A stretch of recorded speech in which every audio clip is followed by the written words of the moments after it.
Good evening, everyone. Seeing 6 p.m. on January 14, 2026, I would like to call to order this meeting of the Freetown-Lakeville School Committee. Jen Blum. Here. Bob Clark. Here. Courtney Brightman. Here. Linda Richards. Here. Tim Emery. Here. Becky Cushing. Here. Carolina Hernandez is not here, and Steve Sylvia, we said was going to He will be here. Okay. Yep. You could all join me in the Pledge of Allegiance. Pledge allegiance to the flag of the United States of America and to the republic for which it stands, one nation, under God, indivisible, with liberty and justice for all. Also joining us at the table tonight is our admin team, Director of Student Services Kelly Steele, Director of Curriculum Terry Fleming, Director of Finance Jack Higgins, and Interim Superintendent Dr. Starkey. Carolina has just come in. Is anyone besides Lake Cam, which we appreciate you always being here, thank you very much, recording this meeting? My name is Sam Tucker from the Nebraska Week Today newspaper. Thank you, Sam. Thank you.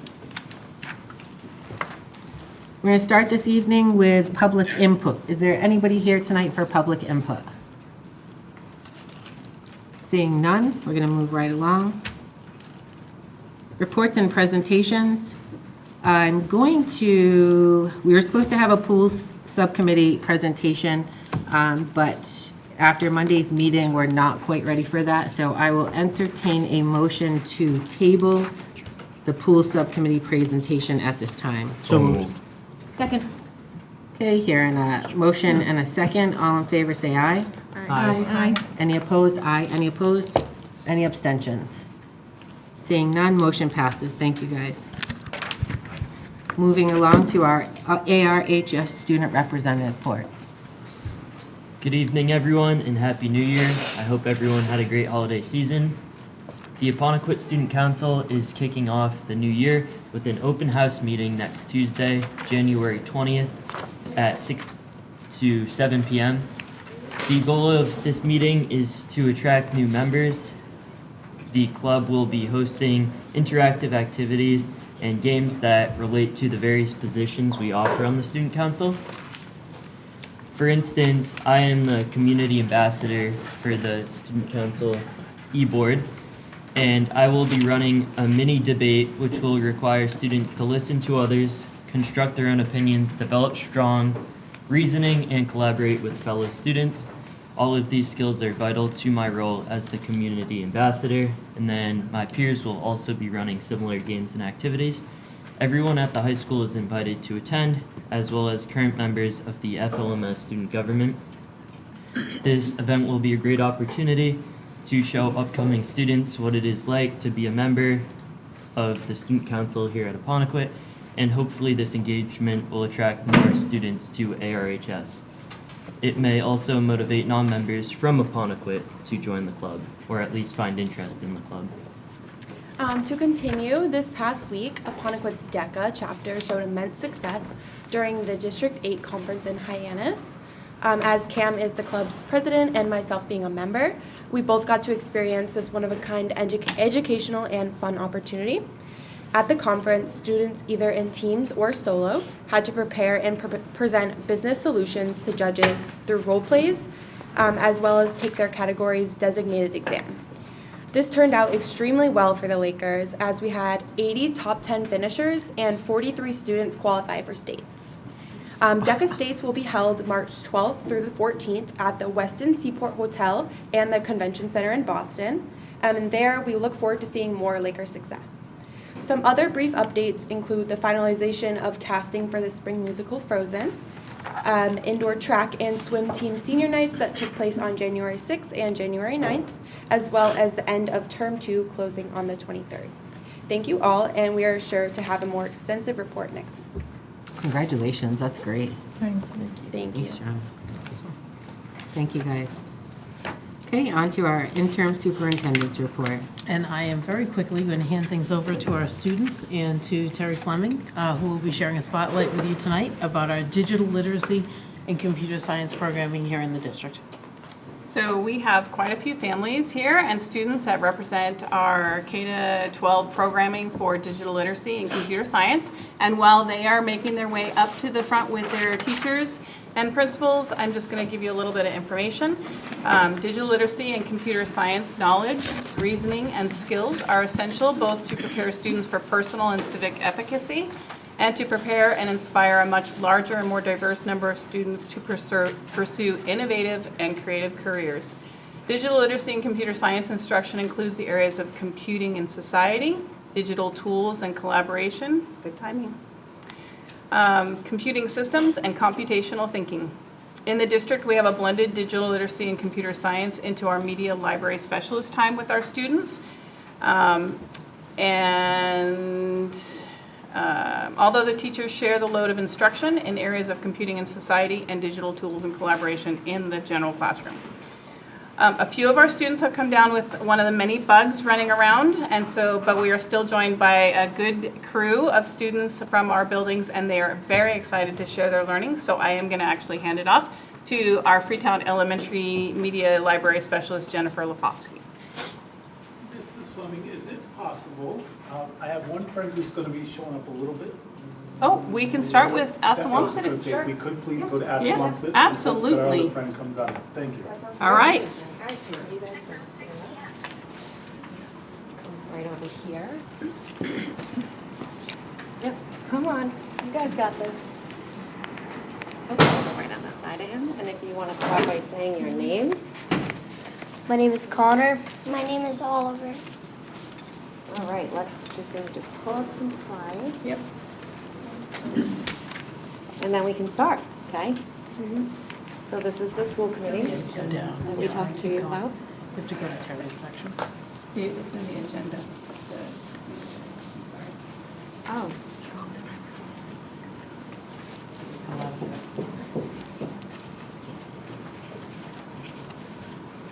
No sense in being on. Here it is, it's a new one.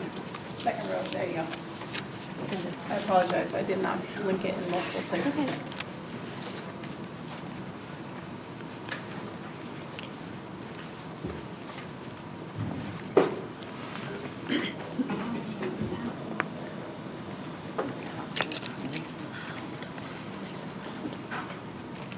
Yeah, perfect.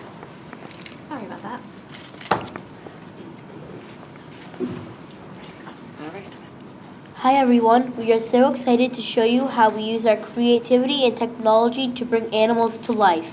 We used Legos, light boxes, iPads, and an app called Doing to create the pictures you see here today. First, we had to become experts. We used Pebble Go to research an animal of our choice. We learned all about what they look like and where they live. Next came the building phase. We used Legos to create a 3D model of our animal. We had to use lots of black and gray bricks to get the shape just right, including his strong arms and sturdy chest. When our Lego animals were finished, we moved them to the light box. This made our models look bright and professional. We used our iPads to take pictures from many different angles to find the perfect shot. After we picked our favorite photo, we uploaded it into the Doing app. This is where the magic happened. The app let us crop our own Lego animal so there was no background left. Then we layered it onto a brand new background, the animal's natural habitat. We hope you enjoy looking at our Lego creations in their wild homes.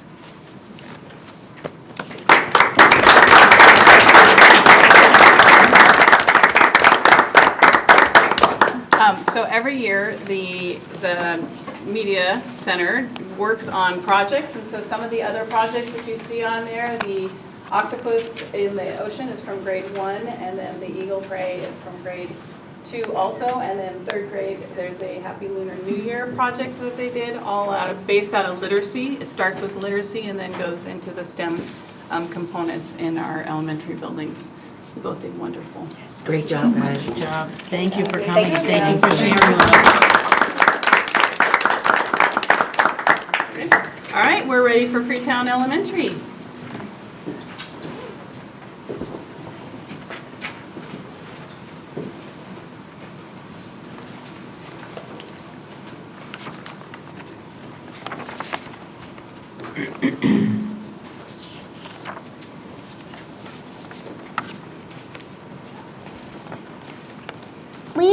to code with the Dash robots during the Hour of Code Week in December. We worked with the Dash challenge cards. One example is the task given on the Dash the Collector challenge card. We used the bulldozer accessory and programmed Dash to move forward and collect the Duplo blocks with the bulldozer. We had to figure out how many centimeters Dash had to move forward in order to collect all of the Duplo blocks. Then we recorded a woohoo sound with our voices for Dash to say to celebrate that Dash collected the Duplo blocks.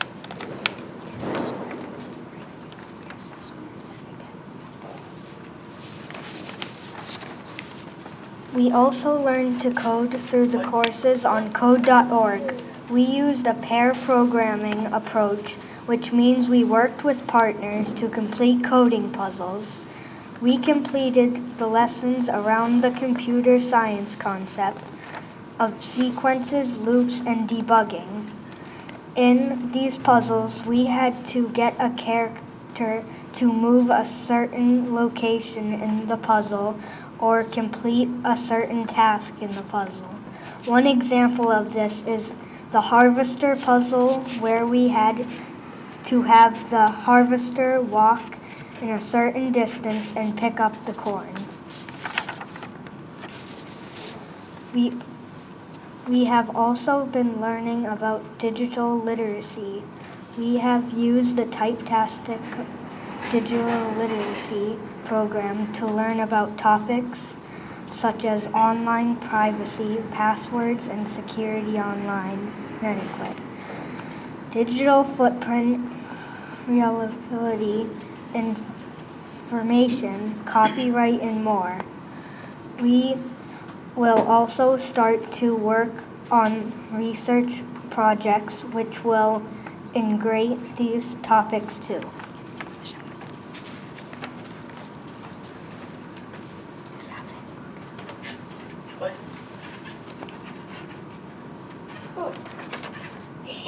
Howdy do.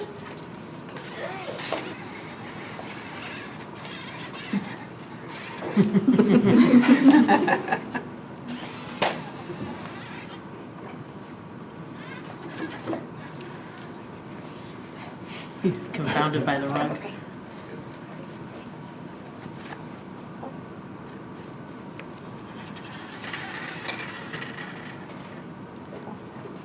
All right, That was awesome. You know what?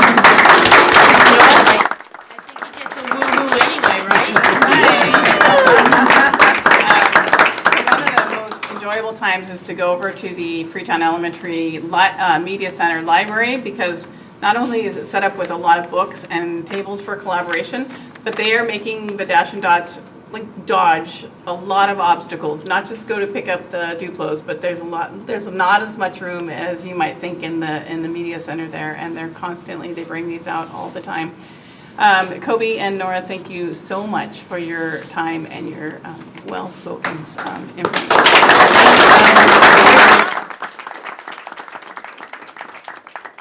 And now we're going to move to the intermediate building, to Grays, and Ms. Grabke is bringing up two of our students.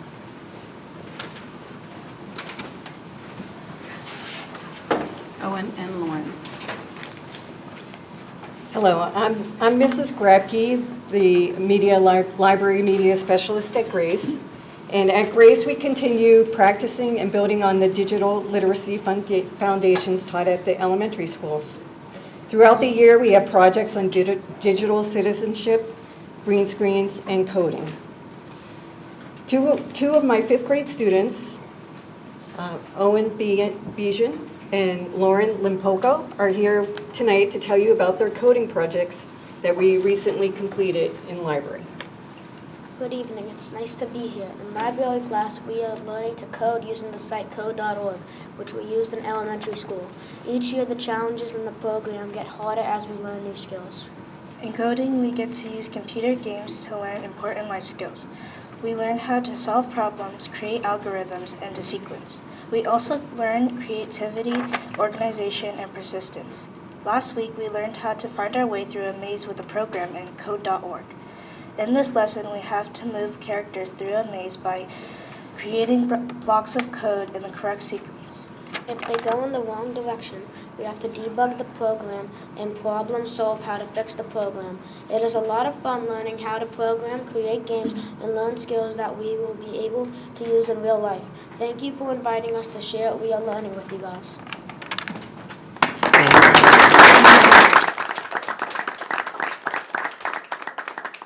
So they mentioned the green screens as well, and I just want to remind everyone that that is from funding that came from Senator Roderick's office, those shadow boxes and green screens. We're going to get a group picture after we finish.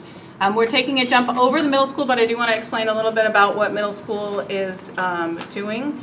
In the middle school, all students are exposed to digital literacy and computer science, and this is a through line to the high school as they are using code.org courses, Introduction to Computer Science, CS Fundamentals, and CS Discoveries. And now, I'm not sure if she made it yet, but I'm going to introduce Katarina Wanow from Ms. Pacheco's computer science class. Oh, okay. I'm not, I guess she wasn't able to make it. I had not heard back today, but we had several students at the high school that were going to come and speak about what they do in the high school computer science classes.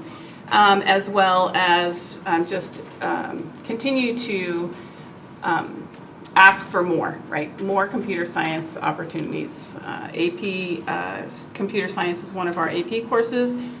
In the high school, the Introduction to Computer Science does coding animations, and they do games using JavaScript, and then they use coding apps like Adafruit and Certboard.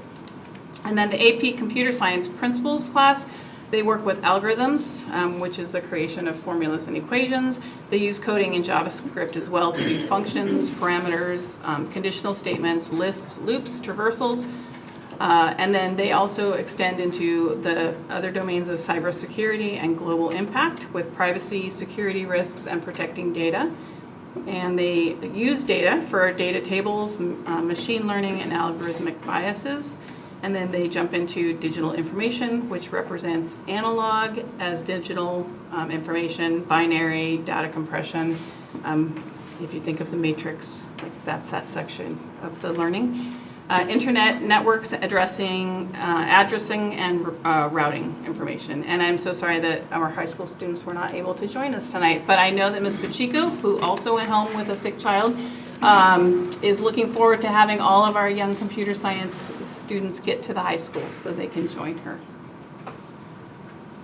And that is our digital literacy program, and I'll just continue to advocate for our development and more of these opportunities for our students. Thank you. Terry, thank you. Can we get a picture of the kids? Yes, if we can head to the back there, we'll get a group picture. That's great. Before we move on, I'll take this opportunity to thank Terry Fleming for organizing tonight and to thank our administrators and teachers who accompanied their students for tonight's presentation. And certainly a big thank you and an acknowledgement of the bravery of our students for standing up on camera and giving a presentation about their learning. So thank you for having them tonight, and thank you to them. I believe we'll move right along in the agenda, if that's okay with the chair. Absolutely. All right, which means we are heading back up to the interim superintendent section, and we'll be moving on to the ARHS Program of Studies component. Mrs. Desert sends her regrets. She too is ill, but she sent in her stead our assistant principal, Mr. Gallant, who is going to present the proposed changes to the Program of Studies. In your digital packet, you have the complete Program of Studies, and you have the separate list of changes. And Mr. Gallant is going to walk you through those salient changes. He'll respond to any questions that you have. And then later on in the evening, we'll be looking for a vote regarding the Program of Studies. Mr. Gallant? Good evening, everyone. Thank you for having me to present the exciting proposed changes to the Apponequet Program of Studies. Before I begin, I do want to take the opportunity to thank those involved in making some of these changes, including our school council, curriculum leaders, guidance department, of course our staff, the central office team, and all of your support for all of our offerings. Beyond some grammatical corrections in our program of studies, our first change that we want to talk about is a change to our number of credits required for graduation. We are increasing the number from 120 credits to 121 credits.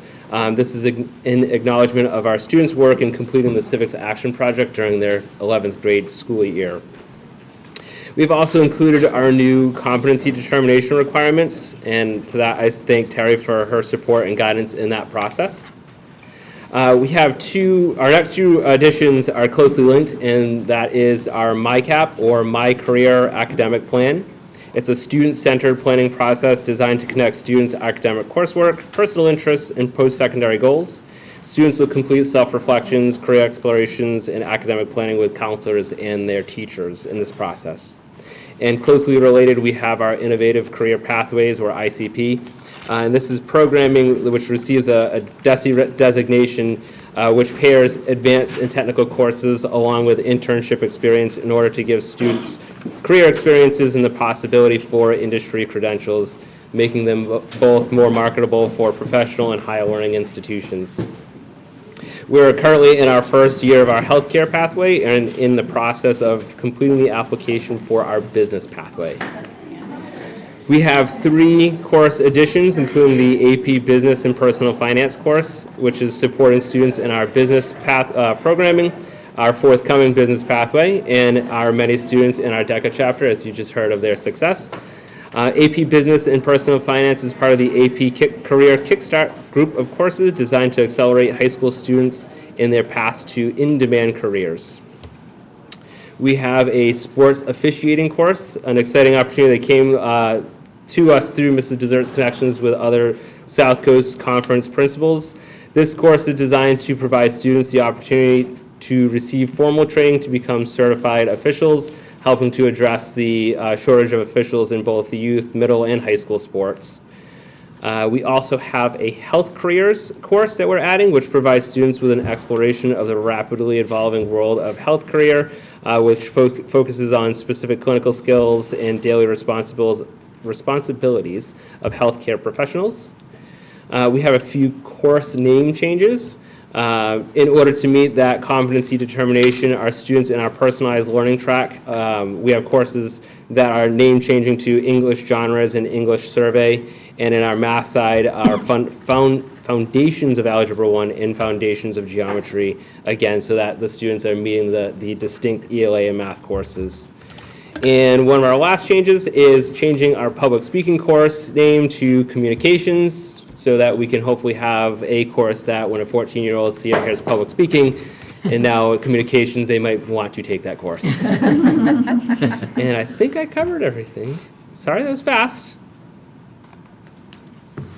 Any questions? Just before you move on, I'll just point out a few of the things that Mr. Gallant highlighted are probably familiar to you. The presentation we had last month, we talked about the pending changes to graduation requirements based on the Governor's Council. And tonight you heard some of the changes in the program of studies to begin to align with that. Things like MyCap and career planning with career planning for students, innovation career pathway programming, and accompanying internships, and something like an AP business course. If you recall, that was a pending requirement that all students take some type of business or finance course. Any questions for Mr. Gallant? For the AP Business courses in personal finance, do we already have the staff to accommodate the course learning? So our business teachers will be receiving the training over the summer to become certified. It's actually a brand new course that's being piloted in a few schools. So next year will be the first year in its rollout. So our teacher has been, Mr. Rose has been right in following along the whole entire way, Sure. and he's excited for the challenge Not for next missing year. a beat. Okay. Right. Great. Thank you. You're welcome. Good. Any other questions? Okay. Thank you. Thank you, and again, thank you for your continued support for our programming. That's our high school student. Our high school student who is going to make her presentation about coding and digital literacy just arrived. Would you like to entertain her presentation tonight? Absolutely. Yes. Do you want me to go to the podium? Absolutely. Sorry, it said 6:30, so. Slacker. Shut up. Okay, I'm Katerina Ivanov, for those of you who don't know me. I'm a senior at Apponequet. I'm taking AP Computer Science right now. So Mrs. Pacheco asked me to present a little thing on coding, why it's important and everything.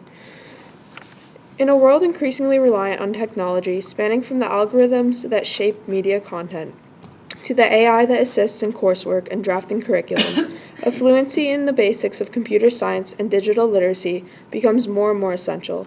While technology can be a valuable resource, it can also serve as a dangerous weapon. In order for students and overall society to use it to their advantage, the utility of such a resource must be defined.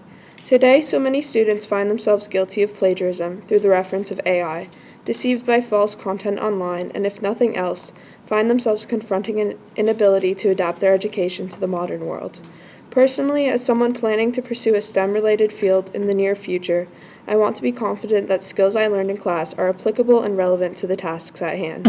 Currently, the education in reference to computer science is mainly concept-based and textbook-defined. While students can learn the principles of the subject, it is questionable whether they will be able to apply these skills to their future careers, and furthermore, their everyday lives. The clear and obvious solution to such a problem lies in the practice of project-based learning. This involves hands-on learning and applying real-world problems to all subjects, specifically in regards to the STEM subjects. Students could benefit from an expansion of the school's robotics, engineering, and CAD resources, and potentially a program educating students on the tools, functions, and guidelines of AI to adapt it to their purpose, as well as avoid penalty at a later time. While the issue may lie in lack of interest, and consequently a dismissal of funding, the district could begin by exploring options such as field trips, such as the Girls in STEM Summit in April, in-school presentations, and school-wide involvement in STEM, for example, STEM Week, to invoke the interest. Our generation is at the forefront of the technological revolution, and it is crucial to become proficient in order to tackle a rapidly changing society. Thank you for your time. Well done.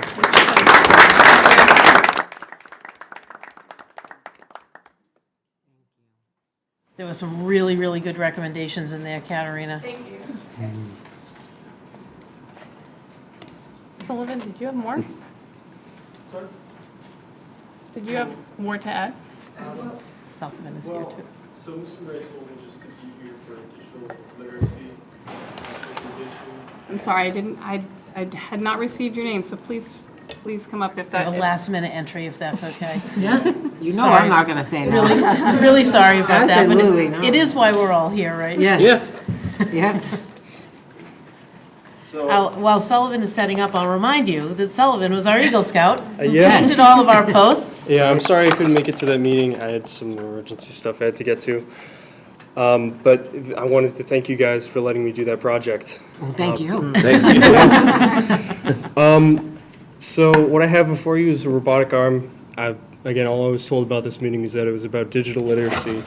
And I didn't really prepare much of a presentation per se, but I wanted to explain to you guys how we get to these mechanical systems that build our world, like the entire world around us. For like the cameras, the computers, the microphones.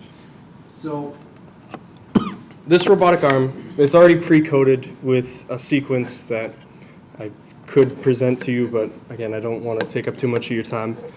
But if I just plug it into this, it has a sequence of moves that are very specific to what I designed it to do.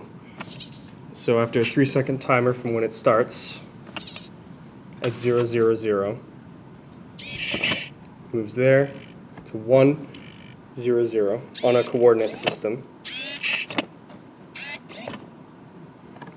And there you go.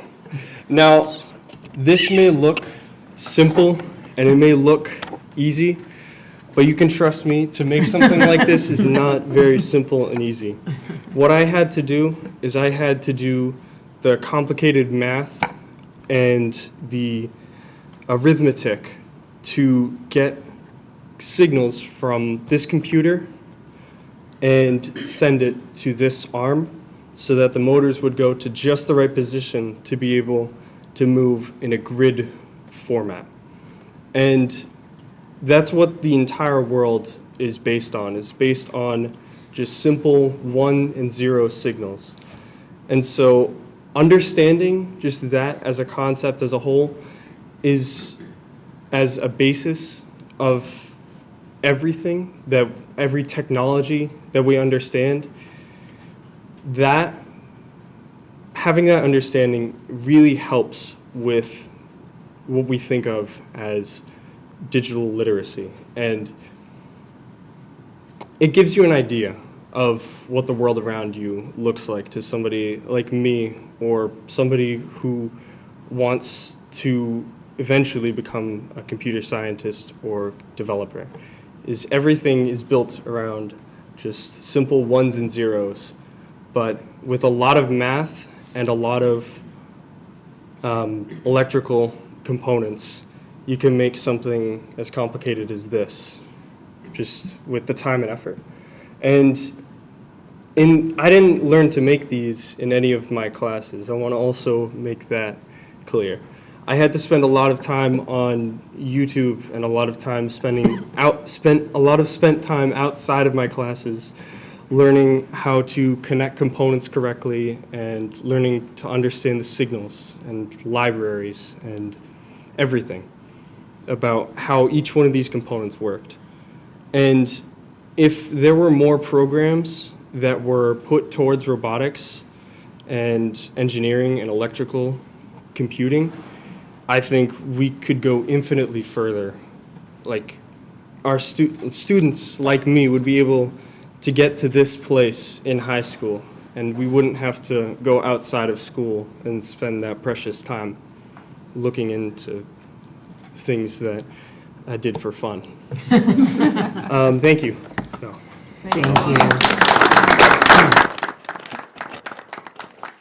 And thank you again for sprucing up our campus. Yeah, no problem.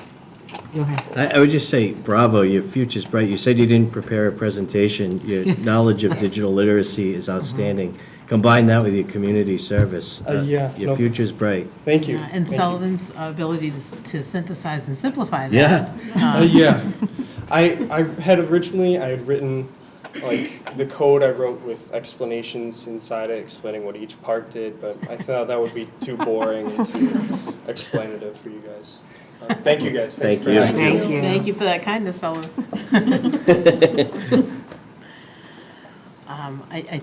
I think we're back in the agenda through the chair? Yes, Okay. we are. All right, moving right along. The next component of my presentation tonight is the examination of the proposed SY 26-27 school calendars. So you have in your packet tonight two different options that we're presenting to you for school calendars for next year. We will simply call them option A for a school start after Labor Day, and option B for a school start before Labor Day. And if you take a look at the calendar, with the exception of the beginning and the end of the school year, the rest of the calendar is fairly standard. The after Labor Day option brings our teachers back to school on August 26th and 27th for their new teacher orientation, but our full staff of teachers back on September 2nd and 3rd for the staff preparation and orientation day. Our student first day would be September 8th. So that's the first available day after Labor Day. And that would bring back our students in grades 1 through our 18-plus program here at the high school. And then the first day for pre-K and K would be September 10th. And then if you would just fast forward your eyes to the end of the school year, if we begin with an after Labor Day start, our last day of school would be June 23rd without any school cancellations. And as far as June 30th, should we have any daily cancellations of school related to weather or whatnot. Any questions about that calendar? Okay, and then the other option B, which is the before Labor Day start, that would be a variation from what's been happening here in the district for, I believe, some time. That would bring our new teachers back for orientation on August 24th and 25th. It would bring our teaching staff back on August 31st and September 1st for their staff preparation and orientation day. The first day of school for students in grades 1 through 18 plus would be September 2nd, which is before Labor Day. And then we'd fast forward to our first day for K and pre-K on September 8th.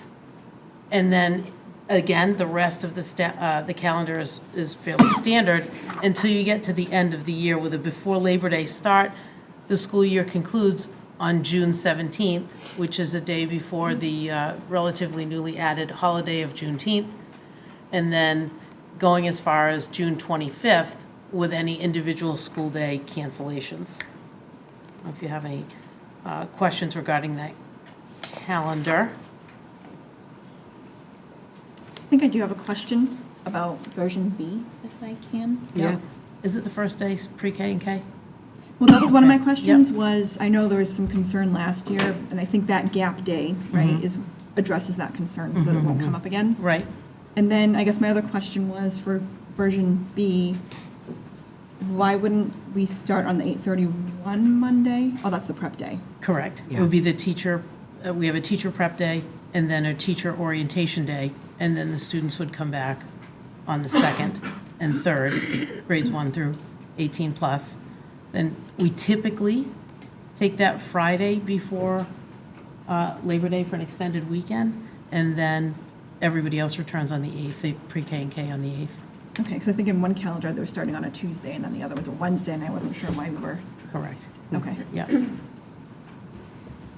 So I would encourage you to examine both of the calendars and feel free to reach out if you have any questions about those calendars.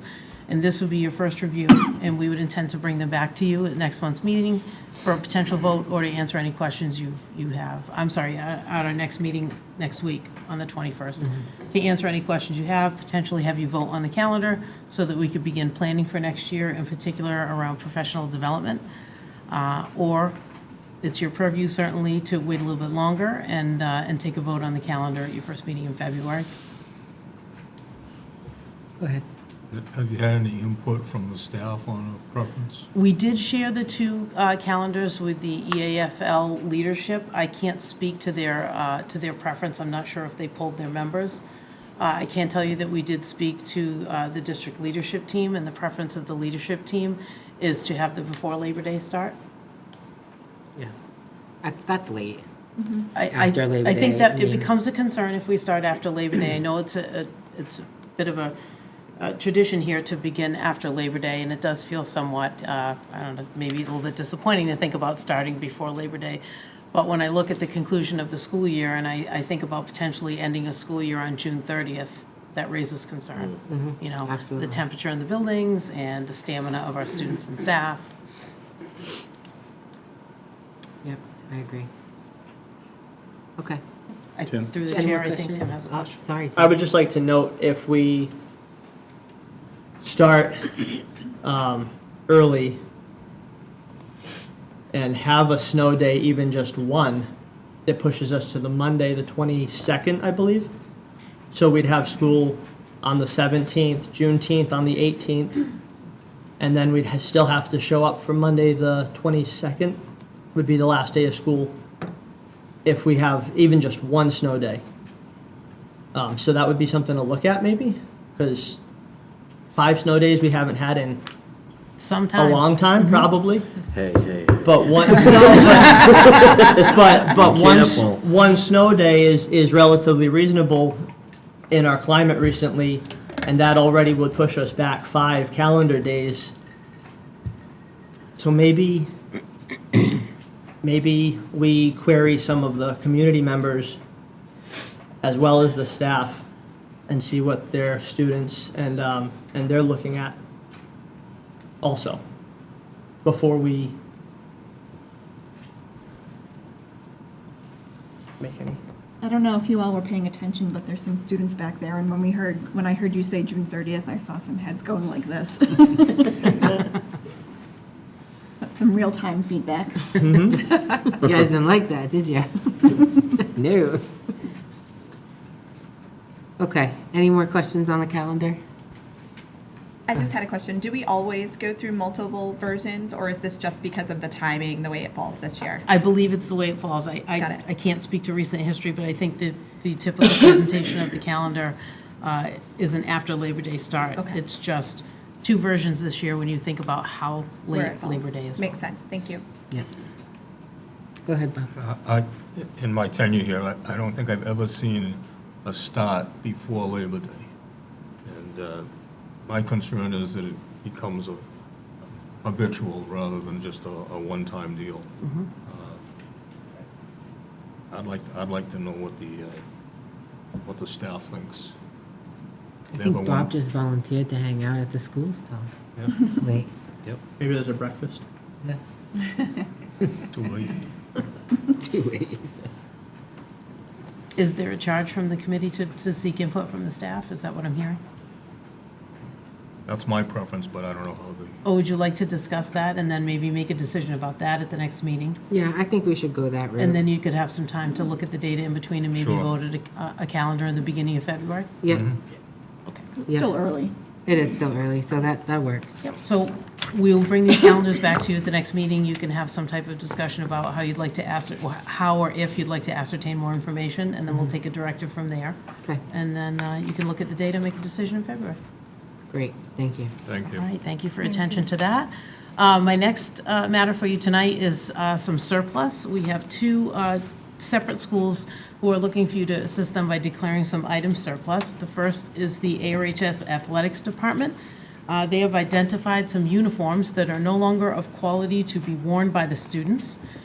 On the paperwork that you've been provided and on the slide presentation behind me, it lists the teams who are currently in possession of those uniforms, the year in which the uniforms were required, and the number that would be declared for surplus. So, for example, the softball uniforms are from 2016, and there are 15 uniforms they're looking to declare surplus. And what do they do with them? The surplus uniforms, I Yeah. believe they discard. I don't think Okay. they're anything that we could be, passing on to anybody Okay. else because they've been worn Yeah. multiple times and they're not worthy of being worn again. Okay. So I think it's a pretty safe bet that they'd be discarded. Okay. Okay, any questions on that? All right, and the other items are FLMS PE equipment. We have 9 archery targets and stands, 25 bows, and 100 arrows that are no longer serviceable and are not safe for student use. So we'd be looking for you to declare those items surplus, and if you're wondering where those would go, That I was gonna think. be my question. Yeah, I think, given the type of equipment, we'll be looking for SRO Bartholomew to help us with disposal, in particular of the arrows. Okay, there's Reedy's, is that it? Yep. Reedy's. So I would definitely reach out to them because I know they have practice stations there. Sure. So they might be willing to take them off our hands and utilize them there. So, yeah, excellent, okay. Absolutely. Questions about those? Any questions about that? Okay. Okay, I think we are moving right along to our Director of Curriculum and Assessment, Terry Fleming. Great. So my report is short, and you have the presentation in the folder. Has to do with the preliminary accountability targets and accountability data that was released in December, and some of it as late as last week. Massachusetts State Education Accountability System provides clear, actionable information about school and district performance using several key indicators. Its purpose is to direct resources and assistance to where they are needed most and to identify successful schools. This year, Freetown Elementary was able to join a recognition ceremony for their performance, and their accountability score exceeded 80 out of 100. And the district's performance this year is measured against, every year is measured against state-established annual improvement targets for each indicator. These targets are set based on results from the prior year, so those targets do fluctuate based on performance from the prior year. And the intention of the state right now, as I stated in fall, is to have schools attain pre-COVID numbers. The data in front of you shows our district in 2024-2025 made moderate progress towards target. The slides following that show information is separated out by grades 3 through 8, which is how it's presented, and high school for the following areas: achievement, student assessment growth, which are both reported out in the fall, arts course being taken, digital literacy and computer science, and please note that when you look at the digital literacy and computer science, that we do not report our K-5 as separate classes, therefore we don't show the 100% of our students receiving that instruction. And it's not isolated out for reporting purpose. And then you'll also see advanced coursework completion and grade 9 passing course rates, which is also tied to our Student Opportunity Act goals and data.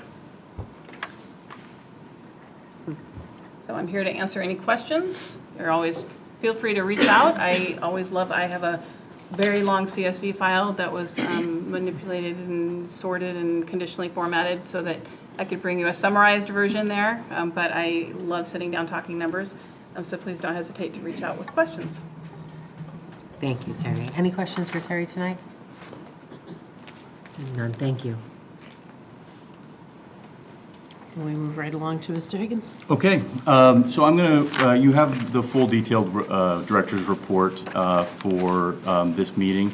There's a few highlights that I'd like to point out. To start off, I'd like to talk about the business office over the past 6 months. Our new payroll supervisor, Lisa Craig, has done really an amazing job as she's improved the efficiency and accuracy of our payroll process. In addition to improving our biweekly payroll process and making it more efficient, Lisa's been working closely with MTRS, the Massachusetts Teacher Retirement System, to ensure the historical accuracy of our teacher retirement contributions. And in some cases, she's had to go back several months and a couple of years. But in that time, in her near record time, she has ensured accuracy for the district going back almost 3 years of deductions. So we're very thankful for the work that she's done. As I shared with you, while we be small, we be mighty in the business office, and I'm very happy with the new faces with Lisa Craig as well as Melissa Navega, who's our new benefits and HR assistant. So moving on from there. We, in FY26, we are in heating oil season, as you know. All of you, I'm sure, either get a propane bill or a heating oil bill every couple of weeks. So days like today are excellent when we are dealing with 5 large buildings and having to heat them. 55 degrees out today. So we are closely monitoring the use of heating oil across all 5 buildings. That is obviously a pretty significant expenditure each year for us, and we make our predictions according to historical numbers as well as what our predictions are relative to the climate. Our facilities and maintenance repairs are ongoing. We have 3 maintenance and grounds employees. They have been doing really a fantastic job over the last, for many months, but over the last few months we have tried a new process where we have them assigned to specific buildings or areas like the campus and the elementary school, each of the elementary schools, to be able to remove some of the backlog of those smaller maintenance items that sort of build up over time. And you get to the summertime, you're thinking you're going to catch up on all those things, and then you have multiple larger items that come up and you end up working on those instead. So we're, now that we're not cutting grass, they're doing really a fantastic job of addressing those smaller plumbing issues and maintenance and facilities issues. Our revenue's on track, as you can see in the report. Our expenditures report is in your meeting folder, all the detail from there. And then we are embarking, as I've shared with this committee several times over the last couple of years, well, last year and a half, I guess, in this position, we have seen an increase in our liability insurance, pretty significant increase.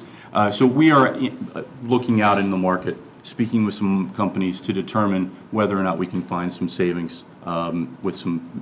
We are also speaking with our current insurance company to see if maybe we can get a better proposal from them as well. With that being said, FY27, there are a few items as we go into the FY27 budget. Believe it or not, you have your budget binders. It is now time to start counting next year's beans. Okay, so there are a few items to keep in mind when we're talking about that. Our health insurance through Maya and Blue Cross Blue Shield, they have shared with us to conservatively budget for a 12% increase. As you may remember from last year, we received a 10.5% increase in health insurance last year. So we are seeing the potential for a 12% increase, and in tonight's budget, which we will be talking about later, or very shortly, you'll see some of those numbers. Our retiree health insurance increased by 12.63% for MedX and 11.88% for Managed Blue as of January 1st of this year. Our retiree insurance, those retirees who are past the age of 65, they engage in health insurance slightly different than our current employees and our retirees under the age of 65. So our retirees prior to 65 are under the same plan as a teacher or a paraprofessional or a custodian who receives health insurance in their, as part of their benefits package. But once the 65, then there's two options, MedX or, as I said, Managed Blue. Those are on a calendar year change, whereas the increases for under 65 and current employees is on our fiscal year, changing on July 1. Our out-of-district tuition numbers, the state identifies the cost of inflation each year. The estimated cost of inflation for next year is 3.04%. The tuitions are distributed, will be distributed on the first Wednesday of this current year, February 26th, and then they'll be effective on July 1st of this year, barring a freeze from the governor. The expected increase for collaborative tuitions, which is a little different in that they are public schools that we collaborate, as you know, we have a collaborative relationship with. They're estimated at 5%, as we expect each year, 5% increase. As I mentioned to you, our liability insurance, we are looking in market, going out to market to determine whether we can find some savings. Yes. Did they provide a rationale for that increase in liability insurance? So we've had two large losses over the last couple of years, not in the last. So as we're starting to age those out in terms of time, one of which was, as you recall, there was a broken pipe and a flood at the high school on the second floor that leaked down to the first floor. And then there was a roof issue due to a storm at Grace that required a pretty significant repair. This was 5 years ago. In that case, and I'm learning some of the terminology, there is a term called subrogation, and that's when your insurance company sues another insurance company. Our insurance company is going after the insurance company of the person who put in the roof to essentially recoup the cost or share the cost, whatever it may be, but it's a pretty lengthy process. In our conversations with other liability insurance companies, we're finding that potentially we could be finding some savings in the near term relative to that. Thank you. Thank you. Okay, with that being said, you have your budget binders in front of you. We thought it might be a good idea, given that in this current budget process, we have several new faces, as well as new people who are going through the budget for the first time. If you don't mind, I thought it'd be worthwhile to do a little bit of a primer with you and go over terms and concepts relative to school finance, so that when we continue in this from 1 week to the next and 1 month to the next, the terminology that's being used is going to make a little bit more sense. So when we talk about school finance, there's really three primary sources of revenue that you can identify. The first one being the town assessments. All right, the towns provide funding to the schools for the students who attend the schools and are educated here. In addition to that, the state provides funding in the form of Chapter 70, and because we're a regional school, Chapter 71 transportation funding, which we'll talk about in a couple of slides. And they provide that funding to make up some of the differences. And then the district has its own funds. Now, in fact, those funds really are funds that have already come from the state. The example, probably the best example, is being school choice. We receive funding from the state as a result of students who've chosen Freetown-Lakeville Regional School District, but they live in another district. We receive those funds, and those are funds that can revolve from 1 year to the next. So we are able, while they're originally state funds, once they become ours, we can then carry them over and use them. The school committee can then make the determination to use them when it deems fit. So to start, as I mentioned with the state, Chapter 70, it is the primary state aid function. It ensures that every district receives a minimum level of funding promoting, are we okay? Yes. I'm just trying to open something. Okay. It ensures a minimum level of funding for every district, and it has a pretty complicated formula that it uses to establish what that Chapter 70 funding should be. So, can we go to the next one? Is it not up? No, It is up. No, it's Okay. up. It is up. All right. It's in the binders. Yeah, it's in our binders. It's fine. Okay.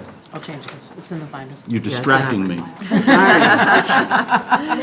I was on a roll. All right. So within Chapter 70, we have the way it is calculated is there's three elements that are going into it. It's an identified foundation budget, which sets the minimum level of funding necessary to provide adequate education. Then it also establishes the amount that the school districts must actually spend of their budget, which is called the net school spending. And then it determines the required contributions, the minimum required contributions from each of the towns, in the case of a regional school district, each of the towns in the region, or in a municipal district, the town itself, just all the taxes for that town. So there is a region, and what determines that is a calculation that is based on the district's wealth, tax base, as well as assessed real estate value. Again, not something that I have a whole lot of experience with in terms of what that calculation is, but those are the elements that go into that number. When we talk about our district, we also, as I mentioned, receive additional funding in the form of regional transportation. The state, as you may know, we recently had the Chapter 70 listening session here at Apponequet Regional High School. They've gone around to a number of locations in the state where officials from DESE as well as the Department of Revenue have come and asked and looked for feedback from towns, from community members, from teachers, from administrators regarding the financial needs and specifically the Chapter 70 needs relative to, moving forward financially for all school districts. One of the things that they certainly mentioned, and when they came to our listening session, is that they certainly see regional education as a positive move forward for a number of districts, particularly smaller districts that are struggling with their funding. So they even asked, and they asked Dr. Starkey, who spoke at the listening session, what would be some of the what could be some ways that we could motivate towns or make it to sweeten the pot, if you will, for towns that are not regionalized to consider regionalization. Dr. Starkey and I have spoken on this on a number of occasions, and I certainly would recommend in your thoughts and work through this, if you just were to reach out to state officials to talk about these things and identify how it could be more appealing for school districts to become regionalized as we are. Items would be in the case of regional transportation, they are set to provide 100% reimbursement. They don't. It is, the law states 100% reimbursement subject to appropriation. So the subject to appropriation often comes out under 100%. So if, for example, a regional school district, a municipal school district was to find out that in fact it's consistently always funded at 100%, that would certainly be very appealing. It would certainly be very appealing to us if all of our regional transportation costs were covered by the state. And another element that we've discussed internally, and certainly there's something if asked again we would share, is to ask that in a larger percentage of the MSBA reimbursement for building construction and repairs would, for regional schools, they could identify a larger percentage than they might provide for a municipal school district. Because as you can imagine, as you know, it's a little more challenging in a regional school district to secure the capital needs necessary to do construction projects because you have more than just a single municipality making those decisions. So our regional transportation is, as a regional school, we are required to provide transportation for all students who live greater than 1.5 miles away from the school that they attend. As is the case here in most rural communities and most regional school districts, because most regional school districts are in fact rural as well. We provide transportation for all of our students. That is not part of the calculation that they provide in terms of reimbursement. So when we identify the number of students we have in the district, and then the first thing we have to do is remove those students who, from the numbers, who live within 1.5 miles, because the state won't reimburse those numbers. So that would be even another thing that would be certainly a suggestion to identify a full reimbursement for all students down the road. So moving down, if you don't mind, we're going to go to the school choice slide, which is the next one. I think I've talked a little bit about this in the past. School choice is the method within the state of Massachusetts in which students are given the option to attend schools outside of their own district. What ultimately happens is money is exchanged essentially through the state for the tuitions. So as the state makes the determination of the amount of Chapter 70 money that's going to be sent, they also they'll deliver more in the form of school choice, and then they'll hold back some if there, for example, is the number of students that you have in your district that are going to other school districts. So you might hear, for example, do we actually write a check to the other districts for our students who are attending? No, and the other districts don't write checks to us. It is all done through how much funding is ultimately delivered from the state. School, yes. Sorry, can I? Please do. Yeah. Step in question. When you mentioned just a few minutes ago the out-of-district tuition, yes. Is that the same as the school choice? Would that be the same line item It is of not. money? That's a great question. So out-of-district tuition is for students who are on special education who need to be educated in a school outside of the regular school setting. Got it. So those tuitions are separate from school choice. Thank you. However, you've just stepped to my next slide because thank you very much. You segued us right to the school choice tuition. So regular education students have a $5,000 tuition rate that goes to the towns or goes to the school district from the state relative to the number of students. For half-day kindergarten, we don't have half-day kindergarten, but it is, as a rule, half-day kindergarten is $2,500. There is no school choice for pre-K, but in the case of special education, there is an increment greater than the $5,000 depending on the specific special education needs of that student. So, to the point of out-of-district tuition, Mr. Emery, the circuit breaker program is the state program that addresses out-of-district tuitions.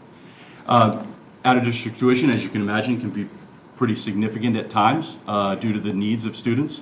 And so the state has identified a way to provide additional funding to school districts to be able to provide those needs, to pay those tuitions, and without, not full reimbursement, but a mitigation of those costs.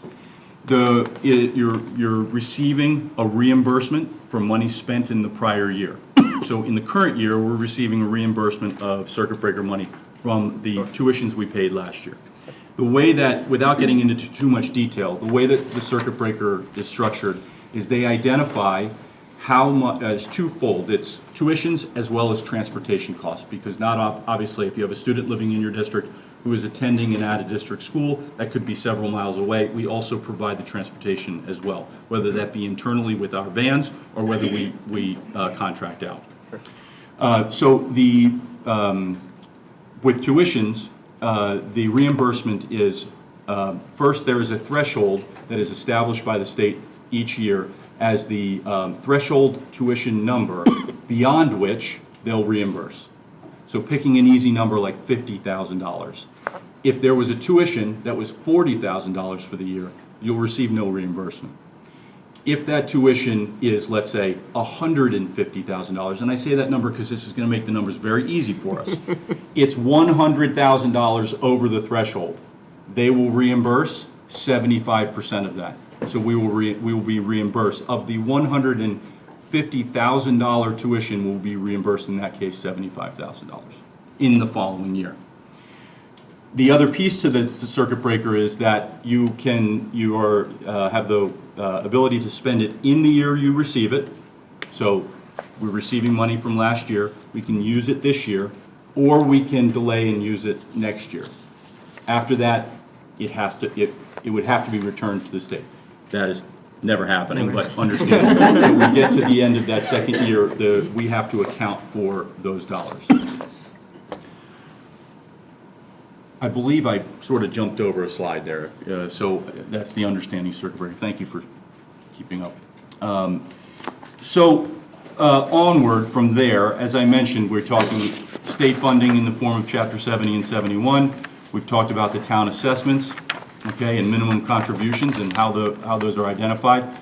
We've talked about how there are dollars in the bank that you can utilize as a school committee in the form of school choice, in the form of circuit breaker in a way, and in fact in excess and deficiency as well, which we haven't discussed yet.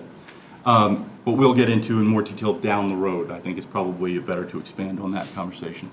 But there's also, we receive grants, and Terry Fleming does an excellent job of bringing the grant applications to your attention, applying for those grants and receiving $15,000, $50,000, $100,000. These are multiple smaller grants that we get to be able to provide additional programming for our students in the form of the career pathways, which Mr. Glant was talking about earlier. Those programs start with a grant. However, there's also federal grants, as you know. There's larger ones, things like the IDEA grant, the special ed grant, the title grants, Title 1, 2, 3, and 4. So we receive grant funding for the special ed grant in two forms. We receive it in the general education, I shouldn't say it as general education, but the larger education, special education grant, and then for the early education, special education grant. Last year, for those of you who were here, if you'll recall, we made a pretty significant change in this district from using the larger sort of all-grade special ed IDA grant. We moved it from using it for salaries to using it for transportation. And as I shared with you, the reason we did that is because when you use federal grants for salary, they reduce the amount because it is identified the amount that has to be used for fringe benefits. So when you use it for transportation, you're getting every dollar. Yeah, you're getting more bang for your buck. Right. And that's true for all the federal grants, not just IDEA. However, there are some things that we do still need to use these grants for relative to salaries. There's no way around it. In this case, we were able to make a pretty significant savings of $30,000, $40,000 in fringe benefits by using it just for transportation. So you'll hear these terms. Terry Fleming will talk about the title grants certainly as we go through the year. Title I is our largest grant in the titles. 2, 3, and 4, and correct me, 3 is the new one? 3 is a new one. 3 is the new one, and that's the one we have linked with other school districts. Yes. So in some of these cases, we actually have situations where the grant, they're a little smaller in these cases, but we receive a grant from the feds, and we have applied through with a couple of other school districts. Then, depending on who is the largest district or has the largest share, they become the pass-through for the other districts. So as the state is the pass-through for these federal funds, federal government gives it to the state and then they give it to us.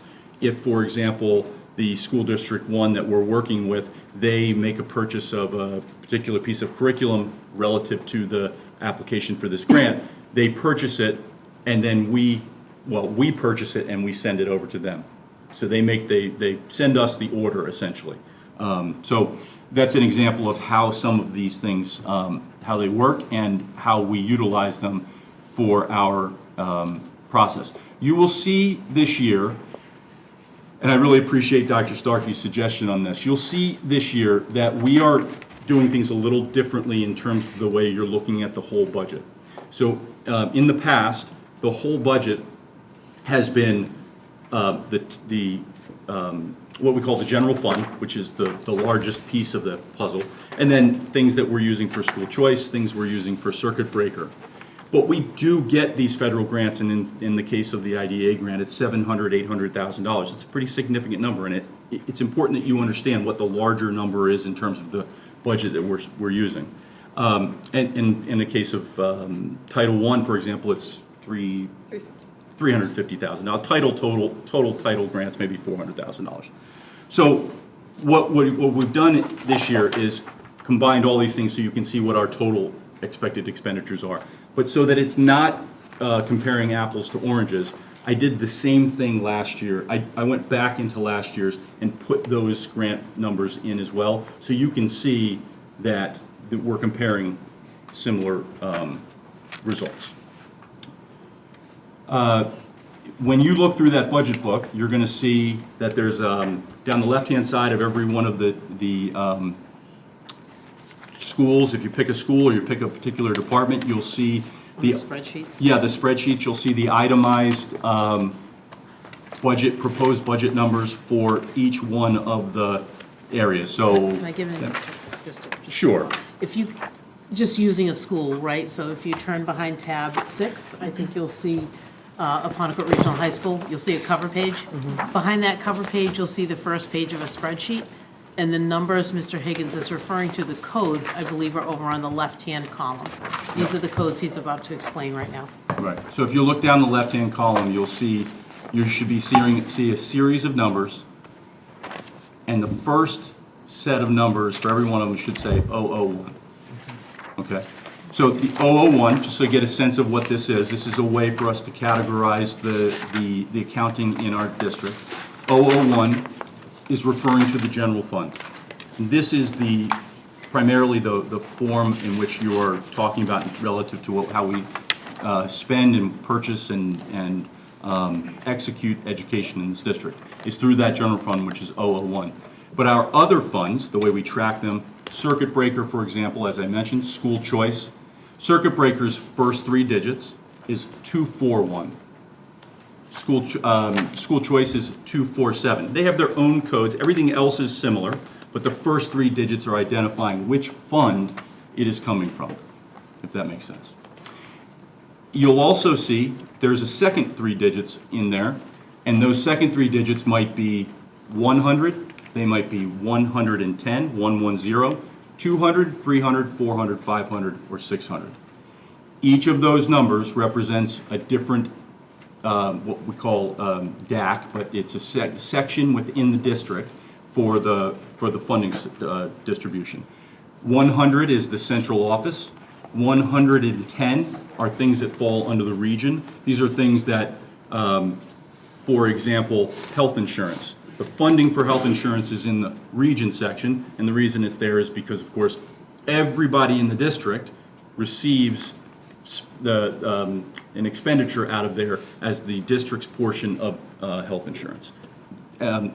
Whereas anything that's being spent for the students at the high school would be 001, 200.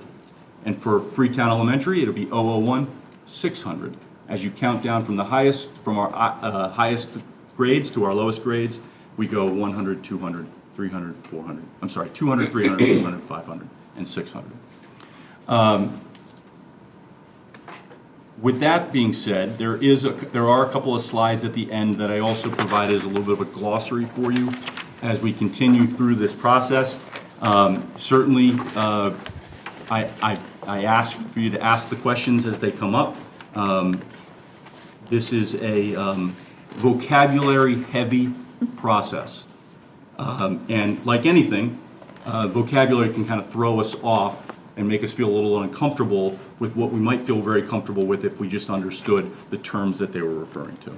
So if I'm using words, and please know, as you look around, everyone else at this table, they probably don't understand the term that you're going to ask a question about, so you're helping yourself as well as your neighbor when you ask a question about a specific term or a specific process that I've mentioned.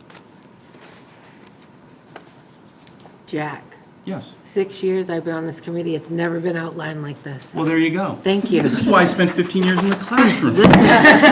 This is amazing. I have never, ever, it's amazing. Well, Nice job. I would like to give credit to Dr. Starkey, whose idea was to provide the primer. Well, this is Probably, great. if I might say, because she needed it as well. Absolutely. I was waiting for you to finish talking so I could say this is very helpful to me as well. Yes, I've never had it explained like this before. It's great. Very easy to digest. Yes. Good. Thank you. Very Thank easy. you. Go ahead, Thank you. Courtney. So I echo what Jen said, this is great. And I just wanted to kind of comment too, like the town assessments, because I think sometimes people, have the impression it gets voted at the school committee and that's it. Mhm. It goes to the towns, each town has their own number and it gets voted at the annual town meeting. So the vote here isn't the last stop.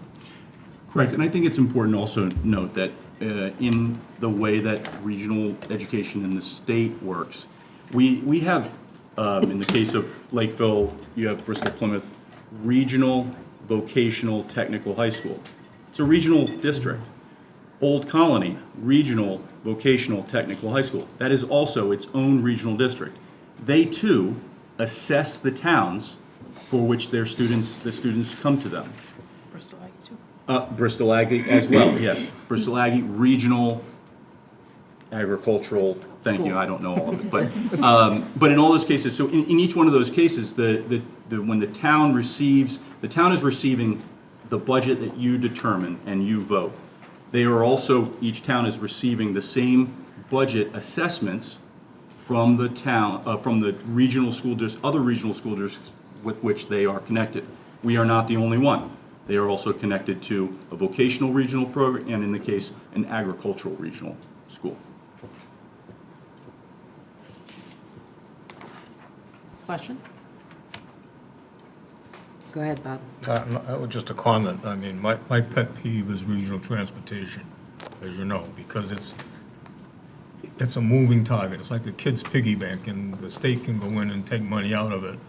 And I've seen it as low as like 70%. Sure. It's been pretty good the last couple of years, but you just have to keep your eye on it, because there's no guarantee, and if it comes up short, where's the money come from? Right. It comes from us. It certainly does. So, I want the new people to be aware of that too. That it's not a fixed percentage. It's a moving target. Go ahead. Can I add? I wanted to add the same with Chapter 70. They have Yeah, an inflation yeah, cap. Exactly. And it's not keeping up with the rate of inflation. So Yep. it's small towns and small regions like us that get squeezed. Which is all the more reason communicating with your political higher-ups Yes. about some of the things that Jack highlighted tonight would be really, really important. And you carry weight as school committee members communicating that information, right? And town meetings. We need our folks at town meetings. Very important. So if there are no questions, we'll move on to what we're calling an initial budget overview presentation. So this is, we're in advance of our timeline, even that we had established here for a budget presentation. So you've had a bit of a primer tonight. There's a lot of information to digest. The nice part there is that you've got the presentation and the glossary to keep with you at all times. If you have any questions, you can answer them yourselves, or as Jack said, reach out to him. So what we're going to walk you through tonight is an overview of the budget, and then next week we'll get into a little bit more granular detail, and that gives you an opportunity to look through your binders before we come back and talk about it again. But I'll start you off with this presentation, give you a little break from Mr. Higgins' voice as well. Just an acknowledgement here on this slide to our school committee members, and we thank you for being so supportive of our schools. And we'll start right here with a little bit of a rationale for the budget. So I'm pleased to present to you the fiscal 2027 recommended budget for the Freetown-Lakeville Regional School District. And I have to let you know that the budget that's being recommended has been informed by the district's priorities, and our work began on July 1st of 2025, when the district leadership team started compiling and evaluating and taking inventory of our district resources, something that hadn't been done in some time. Conducting a review of current and projected enrollment trends, which we have shared with you intermittently at these meetings.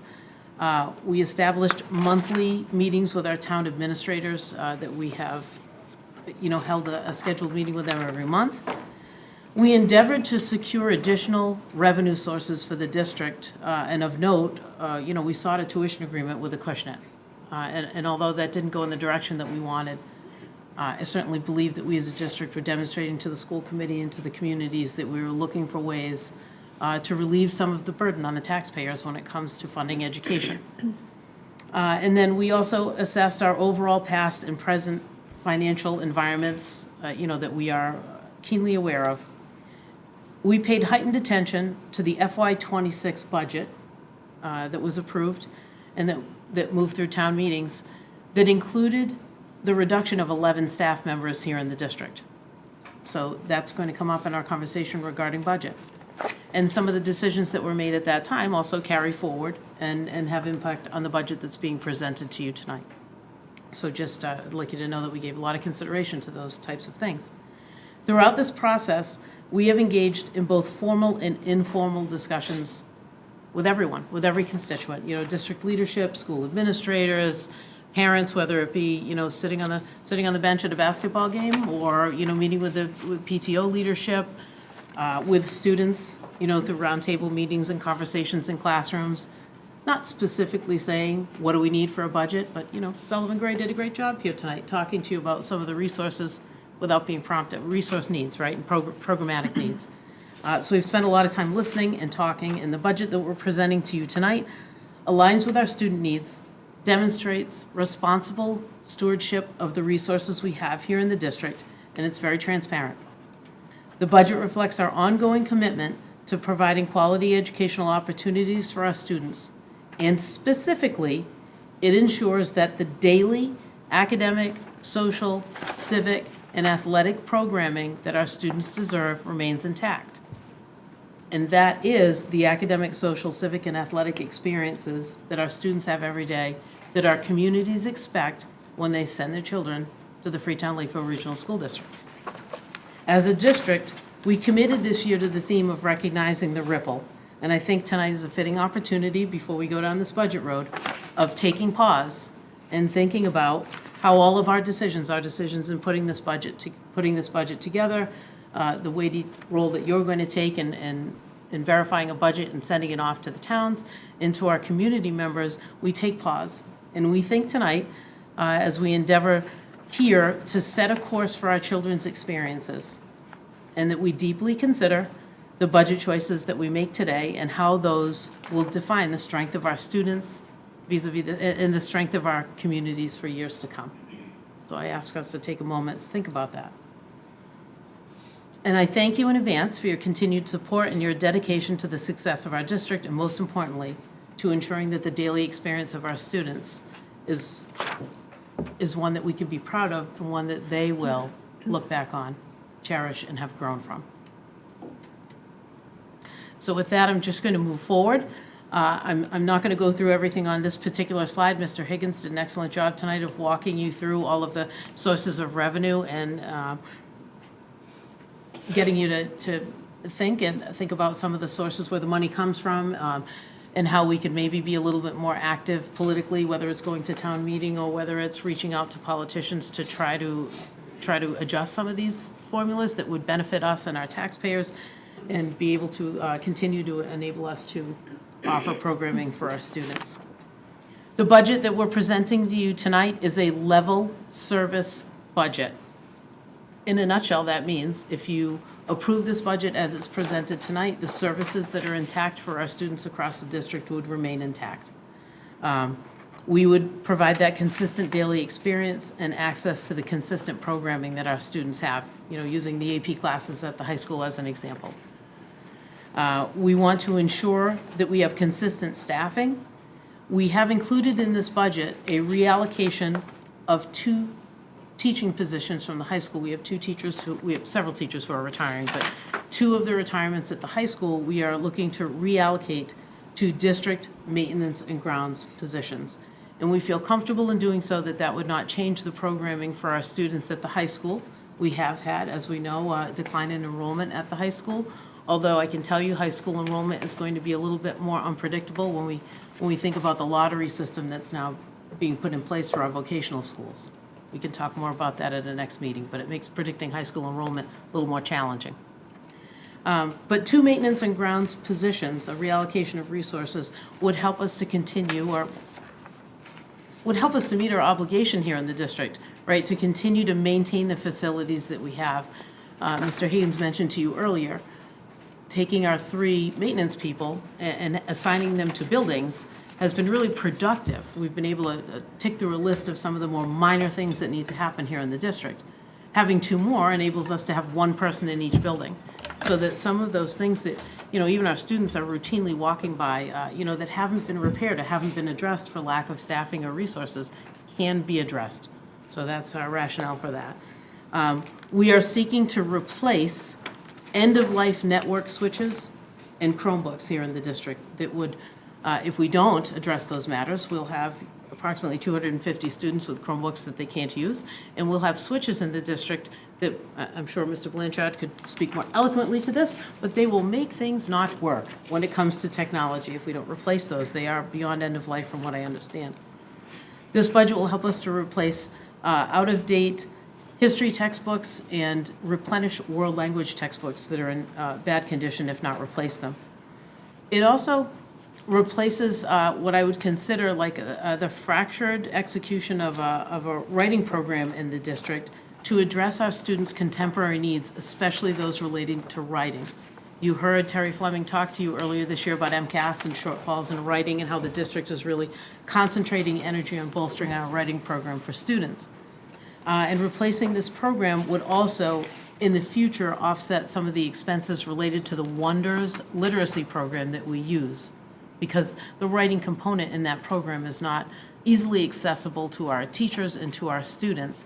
And sometimes that necessitates us buying supplements that go with Wonders that we can replace with a one-time purchase for a writing program. It also addresses unfunded mandates.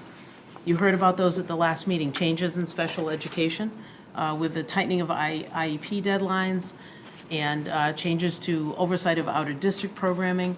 You also heard Terry Fleming talk to you at the last meeting about changes in requirements for English language learner students. And those are just a few of those unfunded mandates that have come down.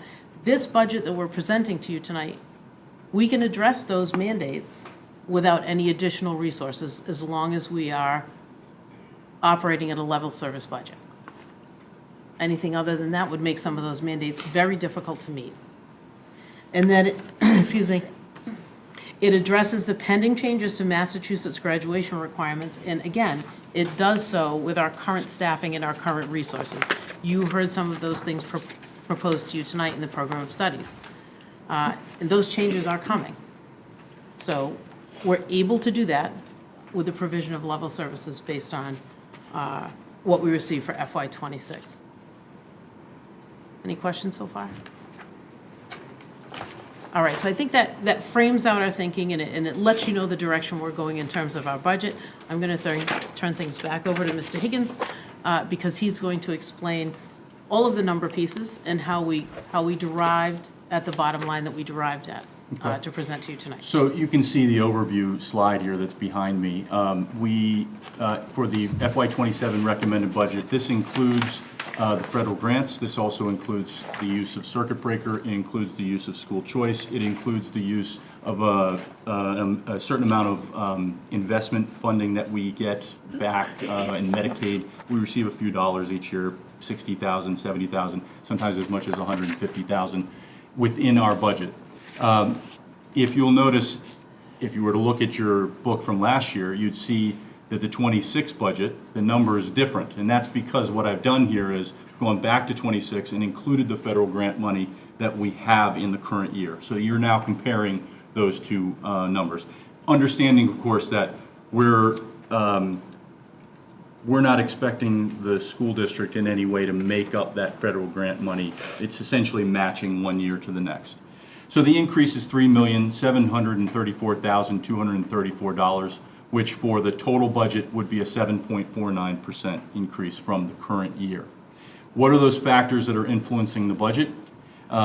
Several things. Probably the first one to talk about is the school committee last year voted to utilize E&D in the form of $665,000 and change to meet the needs of the contractual obligations to the teachers, paras, and secretaries in the current year. That excess and deficiency would need to carry, at some point, needs to hit the general fund budget. This would be the year that it does. So that's a part of it right there, $660,000 from E&D. It is the suggestion from my office that while in the current year we have in FY26 we are utilizing $800,000 of school choice to fund the current year budget. We do not have an unlimited amount of school choice money. We receive approximately $250,000 to $275,000 a year in school choice. We had built up some money that was carried over, but each year that we use these larger numbers, we're going to get to the place where we're going to run out and all we will have is the money that we're going to get. So we're spending in the current year, utilizing $800,000. It is the recommendation that we move that to closer to $500,000 in the upcoming year. And then in the next year, it's going to go down a little bit more till we get to the place where we are utilizing just the expectation from the income for that year. Health insurance, as I mentioned before, we have a 12% budgeted estimate within this budget. There are a couple of items that could be bring that number down. Certainly, the number could go up as well. That's the estimate that we received from Maya to be at least to start with. We're a couple of weeks away from getting the number from them. They usually come in about the second week of February. So we'll be getting those numbers and we'll be able to put those in at that time. Staffing at $1.2 million. This is an estimate of the effect of the negotiated contractual increases for teachers, paraprofessionals, and custodians, secretaries and custodians, pardon me. We are obviously in negotiations with teachers, paraprofessionals, and secretaries. We are in the second year of a contract with our custodians. Understanding, of course, that each year we have a certain amount of increase that is necessary in order to fulfill the staffing salary needs. For technology, as Dr. Starkey mentioned, we have a replacement cycle for student and staff Chromebooks is one of the items. You can see for the high school, it's $66,000. For AES, it's $104,000. For FES, it's $105,000. We have infrastructure switches. I think it's more important to note that it's not just that the switches won't work. They actually are they in addition to the firewall, right?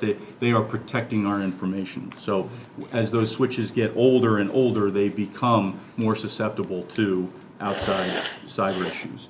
And then docking stations. So the district is looking to save money down the road by removing desktop computers from the classrooms. The way we can do that currently is the teachers would use their Chromebooks, but they can't connect their Chromebooks to their overhead projectors or to the Promethean boards. Well, they can connect them to Promethean, but to the overhead projectors. The desktops are connected to them now. Those desktops become expensive over time. They're expensive pieces of equipment, but also they do have end of life. So as we're getting to that end of life, instead of replacing the docking stations is a much cheaper alternative to be able to just utilize Chromebooks for all functions relative to instructional technology for the teachers. And then facilities capital, I'll be going through a list of a number of capital items that we have identified that are not in this budget, mind you, but things that we certainly need to identify as we move forward. We haven't been addressing many of the capital needs in the district over the last decade or so, and some of these things are coming to the place where we need to start looking at them. In this case, there's a facilities capital request of $198,000. It sits separately from the other funding sources because it is a capital request. It's $198,000 for phase 2 of the fire suppression upgrades. As you recall, we had phase 1 of the fire suppression upgrades last summer. And so it's $198,000 for phase 2. These are for the fire, when I say fire suppression, these are smoke alarms, smoke detectors, in some case, and then their connections to the board, which all received upgrades over the last 5 years. So what is creating the budget increase? In some ways, I've already mentioned it to you, but to talk about it, the E&D, school choice and circuit breaker, moving into this current year, that's creating 26.78%, it's $1 million, 26.8% of the total increase. Health insurance, $716,000, that's nearly 20% of the increase. Staff salaries, for all units, $1.2 million at 32% of the increase. Technology, $545,000. That number is actually a little bit larger, to be quite honest, but these are the numbers. These are the bigger items that are outside of the norm, the purchase of Chromebooks. I think it's important to understand, as I mentioned, network switches, is the importance of that, and I believe Ryan Blanchard had given a presentation relative to technology last year and again this year regarding those switches. And last year in the discussion made it clear this is kind of important, but we were able to delay it another year. So also understand that we're going to be able to use E-rate funding to greatly reduce the cost. The cost that's in this budget already has the E-rate funding included. So the $200,000 approximately for the network switches, this network switches are going to be about 60% greater than that. There's closer to $350,000. But the E-rate program allows us, provides us with additional funding for technology through a federal program, and so we can bring that number down. That's the effect on our budget. The facilities capital, I said, $198,000, and then inflationary increase for services, supplies, and expenses, $75,000. So the things that cost us a little bit more next year, maybe for oil, maybe for paper, is $75,000 of this overall budget. But it does increase. We know that there's obviously, as we, there are increases from one budget to the next, and that makes up 2% of the overall increase. When you look at it from a pie chart, you can see how it's broken down in terms of their section, how each one of those categories makes up the increase in total number. So, and you can, I think it's important to note that the inflationary cost for supplies and expenses is that little tiny green sliver that's at the top. But these are items, and important to recognize, these are items that are here. They are financial needs of the district in order to fund, as Dr. Starkey mentioned, they are to maintain the experience that our students have from the current year. So as an, as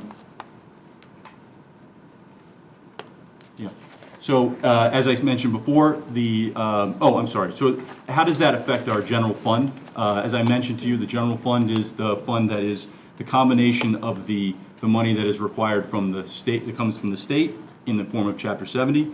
It is the money that comes to us from town assessments and Chapter 71. So those are the things that fund the general fund. So the general fund is $49,842,654. And the 26 fund, general fund, was $46,087,739, which means an increase. You can see the increase is just about the same. So why is the percentage different? Right? This is 8.15%. The total budget is 7.5%. The difference is that because of the fact that the total budget is now expecting that the E&D and school choice, those other items, are now being funded by the general fund, right? The larger budget went up, but then the portion of that larger budget that has to be funded by the general fund increased a little bit more. And that's why it's 8.15%, and it's greater than the percentage of the overall budget. As you scroll down, you can see that, as I scroll down, you can see the historical general fund budget increases over the last several years, over the last 12 years. And you can see that there's an increase in the last 2 years, in 26 and 27. These are, that 4% that we had last year, right, should have been probably higher, should have probably been 6%. That was what was originally presented to you, was a percentage increase in the general fund around that number when we first presented the budget. We went back and we made adjustments. We moved things, as I mentioned, the network switches, those kinds of items were moved off of the budget, delayed for future years. So essentially, that's part of the reason why there's such a large increase, is because those things were delayed a year from the prior year. I'm going to pass back from, no, I'm not, I'm sorry. I'm going to go through as well as a review of some of these are not all the capital projects that have been identified, both through the study that the school committee went through the process of getting through the outside company. Tell me the name. Habib and Associates. Thank you very much. But these are the ones that we've identified are probably the most pressing, and certainly things that are on the minds of our minds, your minds, and as well as the minds of the community. On the campus, we have the fire suppression phases 2 and 3, as I mentioned. The total is $351,000, but phase 2 is $198,000, and that's in this proposed budget. Nothing else that I'm going to talk to you about on these these capital projects is in the budget. But it is important that you see them so that you understand that there are capital needs coming in this district as well as we move forward. We have a wastewater treatment upgrade that is going to be a future need in the near term. That's $132,830. These are estimates. Thankfully to our facilities director, who is continually updating these estimates so that we have an understanding of what our needs are going to be. A campus red barn replacement, I have more info needed there because there's a wide range of potential estimates there depending on what the school committee would determine they wanted to do in terms of replacing the red barn. Replacing in kind would be one value, certainly on the low end, but replacing maybe with the also the installation of plumbing so that there could be a bathroom for people who are using the stadium during games instead of using porta potties. Thank you. Instead of using porta potties, there could be a potential, this would be down the road a discussion about what to do with that structure. Our high school roof is reaching a need for replacement. We are addressing any leaks that we do have now, but we are on the path towards a replacement of the roof. And you can imagine a building this size, replacing the roof is significant in terms of the cost. We have a need to replace the stage here at the high school. We are in the process of getting an estimate for that as well right now. Our campus tennis courts, if you remember, about 12 years ago, those tennis courts, there was a fix done that was expected to be able to last about 7 or 8 years. That fix lasted about 11 years, which was great, though it is not able to be fixed again in the same way. So we got 2 estimates for that. We have 6 courts currently. There's the estimate, our athletic director identified that given the size of our tennis teams, we could potentially move forward with 4 replacing those tennis courts with 4, which would be at a reduced cost. Or if you were to place them in kind with 6 courts, it would be 4 courts is $707,000, and 6 courts would be a little over $1 million. The Grace Pool, the pool subcommittee will be presenting its findings in a future meeting. So I left that number out. I think also there's a lot of elements to that in that discussion to be discussed. And then we do have a need, probably a little bit in the near future as well, of a replacement van/bus, a minibus, if you will, with lift capabilities, as one of our minibuses is reaching near end of life. Within Freetown, at Freetown Elementary, as you know, the capital projects for the campus are the responsibility specifically of the school committee, whereas in each one of the buildings, as a result of the regional agreement, the larger capital projects are the responsibility of the towns, as those buildings are owned by the towns. In conversations and at select board meetings, those of you who have seen the select board meetings, the town of Freetown is in the process for a number of things. They are in the works for replacing the boilers at Freetown Elementary, and that's a pretty significant cost of $1 million. They're looking at a resurfacing, or I think they've identified resurfacing as the option that they would prefer instead of replacing the roof. That you can see the two values there. And then there was another thing that is likely going to happen in the near term is an addition of some fencing at Freetown Elementary to increase the safety of students, so that right now the kindergarten playground has no fencing, so a fence would be put around the playground. It's really more to kind of keep the kindergartners from running off. And then there's, in the older grades, there's no fencing that closes off the playground area from the front of the building. Now it's down the hill, but nonetheless, creating a fence or building a fence as well as a gate there would increase the safety for the students. Yes. Can I ask a question about the fence? Because I'm very familiar with the fence. I volunteer there a lot. Is it also addressing, like in the back parking lot, opening it and closing it? It's very difficult. Does it address the big that? Gate? The gate. Yes. So yes, it does. So so that's part of this as well. So there's 3 elements. Thank you for sharing. I had omitted it and I shouldn't have. It's the fence around the kindergarten playground, a fence connecting essentially the corner of the school to the existing fence that's on the street, so that sort of blocks that area off. And then the third piece is replacing the gate. And in that case, it's going to be replacing it with a slightly better option, because it's going to be a rolling gate, which will work better because it is so large. As you put a swinging gate, you put a lot of pressure on the hinge. So those are the 3. In the case of Lakeville and Assawamsett Elementary, there is a need for a replacement of the shingle roof, the section of roof that's the shingle roof, and at $666,000. The replacement of the driveway and and the sidewalks and curbs. We're still looking into that. We don't have a hard estimate on that, but something we've had conversations with the town. The building is, there are a number of unit ventilators that need upgrading or replacement. You can see a value there for the replacement of the unit ventilators. And then we're looking at replacing the cafeteria tile or the tile in the cafeteria, which has reached end of life. But we believe we're going to be able to use food service money that has been compiling. While that money in that fund, and you'll see it in your budget book, you can see how much money is there in that food service fund. It is very, very specific in terms of how it can be spent because of the fact that it's federal money specific. What happens is the federal government gives us money for free and reduced meals. That money is then. But what happens, of course, is students also want to buy a cookie and they want to buy other things. Those dollars come in and they create and they're adding to that fund.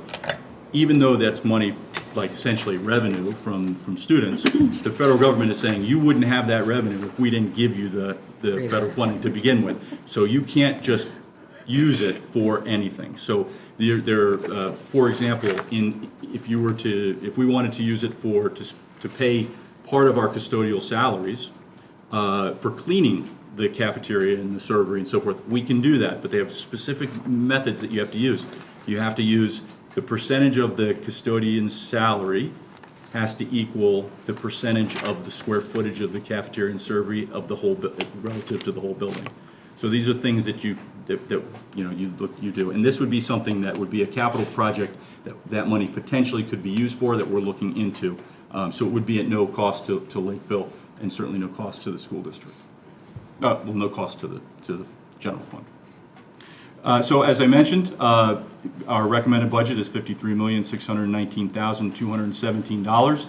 That includes federal grants, and the 26 budget, which includes the voted budget as well as the federal grants, is $49,884,983, which is an increase of $3,734,234 and makes up 7.549%.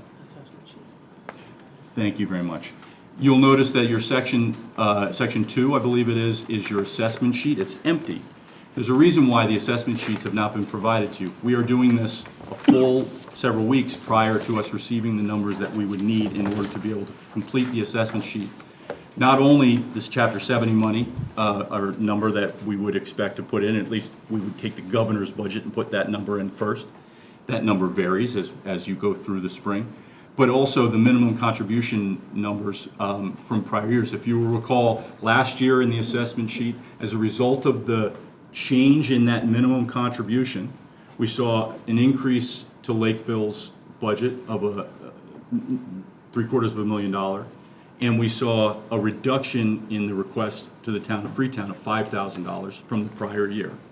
So that minimum contribution that they identify, which as I mentioned to you, as determined by essentially what the state is determining what is town wealth, what is real estate taxes and so forth, that minimum contribution number can greatly affect how the assessment numbers will come out at the end of all this when we're talking about the effect on the towns. And then it comes back to me, and if you would just bear with me for a few more minutes, I feel very obligated here. As I noted earlier, the budget development process included input from key stakeholders. The budget you're seeing tonight, as I told you, is a level service budget. But we did, in the beginning of this process, create a list of resources that would augment our services here, and in some cases, replace services here in the district.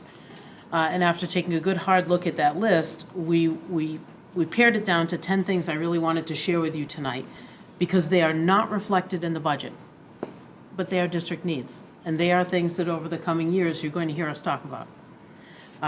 4 of those needs are replacements to things that were previously here in the district that have been cut. The first was a math specialist. You might remember that was a position that was eliminated in last year's budget. And that position helps our younger Lakers catch up on their math. We had 2 math specialists, so we reduced to 1. Over time, there's been a reduction in custodial services here in the district. I can't give you exact dates on that, but I can speak to you historically from working in the building. The number of custodians we have now versus then. A restoration of 2 of those custodial positions would enable us to keep the building cleaner and again to contribute to some of the projects that need to be completed here. When I think of things like painting, you take a walk through that middle school, it's our newest building. It is in tremendous need of a paint job. So those are just things that we've talked about that custodians will be able to address. We had a reduction in a speech language pathologist. In recent history, again, it was prior to my arrival, so I can't give you the exact year in this conversation. If you want it, I can get it for you. But that is a position that would help us to address, the growing needs of our students. And then 5 of the positions on the screen before you would be additional positions to what we have here in the district and not necessarily replacement of something that was here before. One of those is an assistant principal at the middle school. It is our largest building. Enrollment doesn't always drive the number of staff that you need in a building. Commonly here, you have 2 assistant principals at the high school and 1 at the middle school. Why not just move one around? And it's not that simple, right? The number of students doesn't always reflect the needs of a building. So an assistant principal at the middle school is something that was a need that was removed from this list. An increase in an EL position we have here in the district. We've got one of our EL teachers is a 0.6, and an increase in that position to a whole position would help us to address the needs of our EL students and help us to meet some of those mandates that we are meeting and will meet with the current budget. But it's something to be mentioned here tonight. 2 STEM teachers. You heard tonight about the value of coding and digital literacy, and our students advocated for the needs of that type of program. Again, we did not include that in this budget, but over time and in coming years, that's something we would be advocating for. And then the addition of a social studies curriculum leader, in particular at the elementary level, to help, again, address and prepare our students for something like the Civics Action Project that you hear about here at the high school, right? So having somebody coordinate the efforts of social studies in the younger grades would harness those resources and galvanize our student learning and help to prepare them better for when they're obviously moving on. So I just wanted to share those with you tonight. That's a total of $596,300, not reflected in tonight's budget. But again, I felt an obligation to advocate for those positions because they are district needs, and they've been shared with us consistently by administrators, by teachers, and by the students. You heard them tonight. So thank you for entertaining that part of the presentation. And we'll close tonight by asking you to review your budget binders in your spare time. I'm sure there should be plenty of it. But review your budget binders, please. If you have any specific questions in between now and when we meet again next Wednesday, please feel free through the chair to forward those questions onto myself, and then I can disseminate them to the appropriate person to answer that question. Having the questions in any of those types of questions in advance, we can always read the questions aloud with the responses at next week's meeting in the interest of transparency. But if it's hanging you up from understanding something in the budget book, we implore you to please reach out so that we can answer that. Next week, we will give you a very brief refresher of that overview presentation that you just had, and then we'll get a little bit more granular into each of the buildings and how this money is distributed into each of the buildings and how that impacts the daily service of our students here in the district. Thank you for all of that. If anybody has any questions. No, if I could, thank you for setting a goal with a improved communication, a clear timeline, actually reading that goal and presenting this. Very clear, thoughtful presentation, and all the work that goes into, and this is just a reflection of the times, to get to level services with almost an 8% increase is just evidence to me that students and staff and our resources here with the kids are at the center of this, but it certainly reflects challenging times for the towns, but across the Commonwealth. So we have work to do, but I appreciate all the work just to get to level services, which is sad, but the reality of where we're at. Thank you for that acknowledgement. The work that we've done collectively here to get to this point to present the budget also situates us well for predictive budgeting. Mm-hmm. So once we get through this budget cycle and we've made a determination about what happens for the future of the district, we can start looking to the next 2 and 3 years, right? These capital projects and the needs that we've already started to share with you. It makes it a little easier for predictive budgeting. And there's a lot of projects. I mean, Jack showed me the other day on the board. The list. That's a lot of projects. You have an initial response from the two towns? No, this presentation is to you to start. Yeah, Just this to is us. our Okay. first. Thank you. Go ahead, Tim. Courtney Courtney. was first. My question was related to the capital projects, because I noticed we need a roof at AES, a roof at FES, roof work at Apponequet, obviously. And actually, I just got an email today from Mask saying, a reminder about the core program statements of interest and then the accelerated program, which I think opens the biannual In a cycle year. next year. Mhm. So do we align these projects and the timing with that grant cycle? We do. Because I know some things will pop up urgently that we need to take care of and we can't wait, but all else being equal, Yep. we'll try to apply for those grants and work towards that. Yes.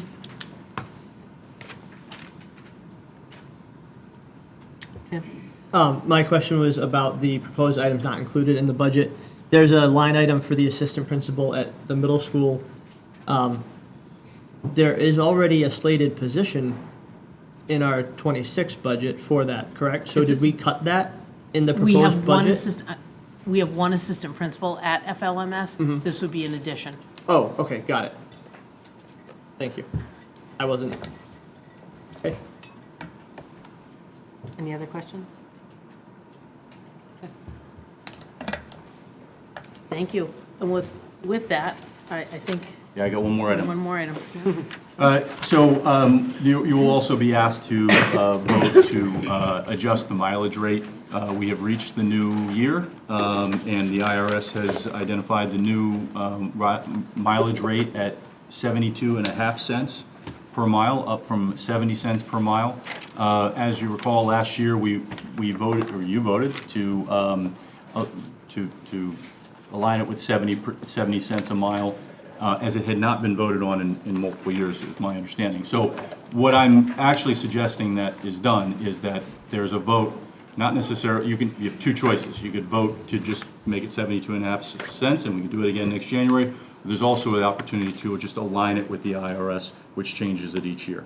So my suggestion would be, obviously, to align it so that you can, as tomorrow is promised to no man, should I not be here because I don't make it home tonight, you would be taken care of from year on and year on. So, but in addition to that, I would also like to suggest, and we're going to talk about these things in the future after we get through budget season, talk about some of our general financial policies, and maybe the policy subcommittee address some of those things that need to be looked at. This would be one of them, for example. Questions? All right, and I will turn things over to Kelly Steele. All right, I'm quick tonight. Student services, I'd just like to give an update on kind of numbers and enrollment in special education via IEP. So if it's outlined here, my report is more detailed that you have copies of in the drive, but Assawamsett is up 10 students from the beginning of the year. So my plus numbers are from September's report. FES is up 12.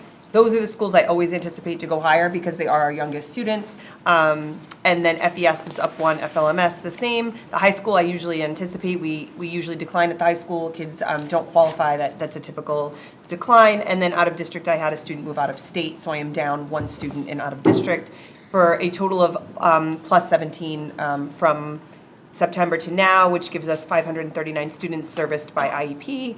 And my projection at the beginning of this year in September was 563 by the end of the year. And doing the math, I'm kind of right on track for where I think I will hit around that, never knowing who's going to qualify and who's not, but looking at trends. So that's just a brief numbers overview. And then just a couple side notes. We did have our debrief with the Department of Ed last week on Thursday afternoon, and it was an initial report. We can respond, so it's not a final report, but I prepare that to be able to respond in February and give you a full report of how we were evaluated by the state for our 3-year cycle, and we can give you all that information then. But I'm feeling special ed-wise pretty good about it, just as an overview there. Pretty good is an understatement. We'll see, but I feel pretty good about it. And then that's pretty much kind of where we fall at this time, like I said, I'm just keeping it there, and then next month I'll give more of a bigger update on our IMR review. So any questions? No, thank you, Kelly, unless, no, thank you, Kelly. Goes back to chair for committee reports. Okay, so moving on to subcommittee, school committee and subcommittee and district committee reports. Start with Regional Finance Committee.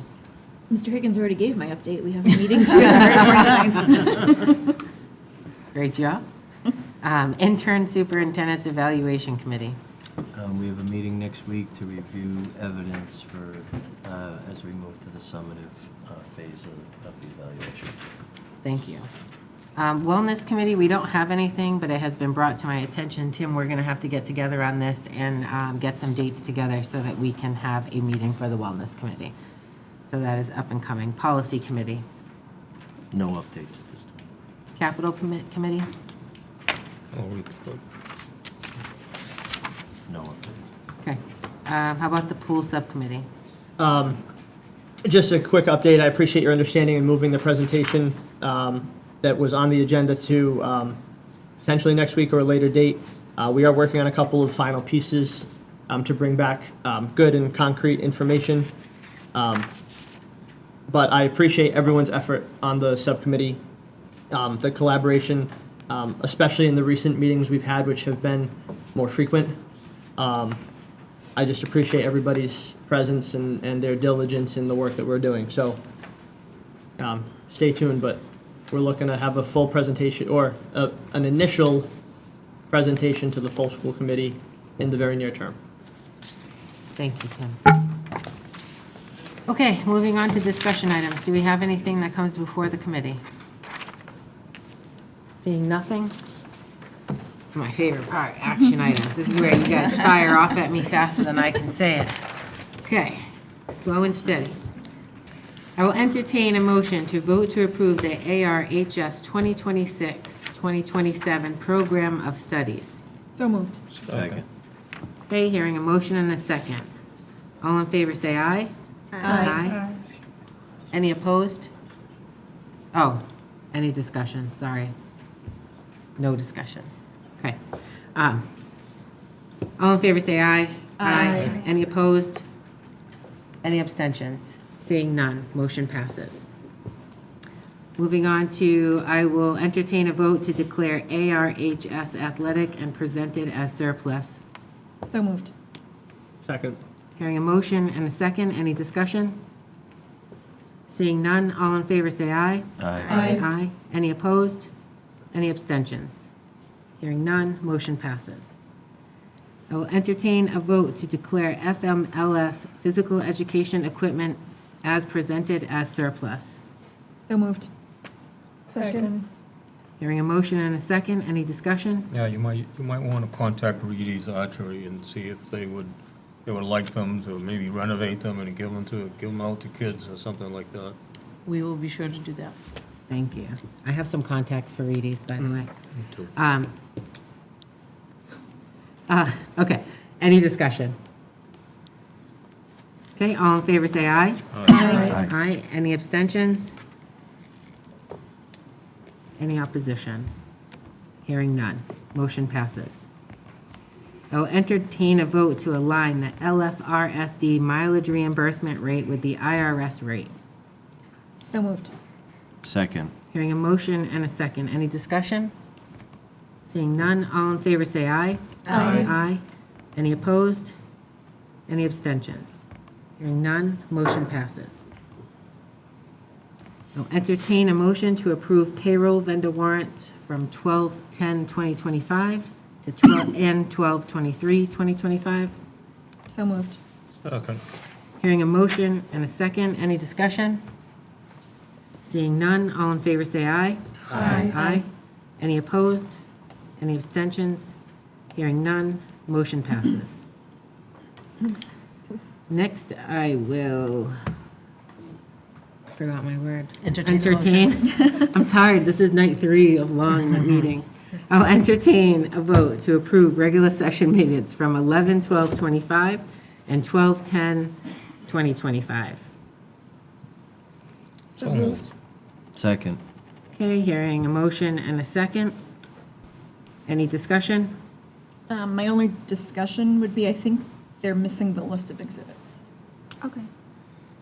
Once the list of exhibits are added, I think they're good. Okay. Yep, I'll do that tomorrow. Okay, thank you, Renee. All in favor, say aye. Aye. Aye. Any abstentions? Abstain.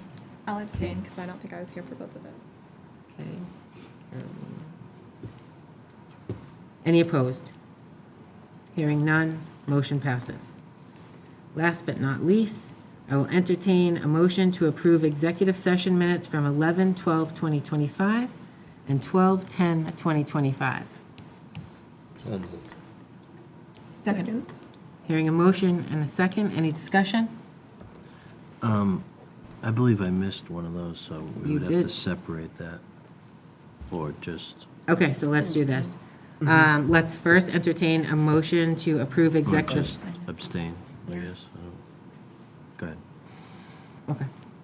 We'll entertain a motion to approve executive session minutes for 11/12/2025. So moved. Second. Okay? Any discussion? All in favor, say aye. Aye. Abstain. I will Okay, any opposed? And 2 abstentions.